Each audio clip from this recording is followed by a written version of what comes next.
Theme जंगल में बहुत बड़ा भेड़िया। Race action. एक बहुत बड़ा भेड़िया आ गया। उसकी दहाड़ से पूरा जंगल कांप उठा। हिरन भागने लगे, पक्षी आसमान में उड़ गए, हर कोई डर गया। भेड़िया धीरे धीरे पानी के झरने की तरफ बढ़ा।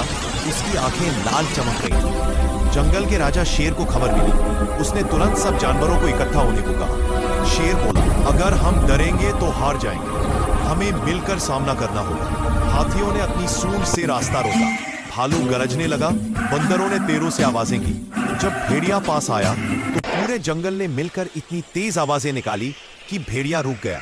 शेर आगे बढ़ा और गरज कर बोला, ये जंगल हमारा है, यहाँ डर नहीं चलेगा। भेड़िया घबरा गया, पीछे मुड़ा और जंगल छोड़कर भाग गया। जंगल ने मिलकर दिखा दिया, एकता में ताकत है।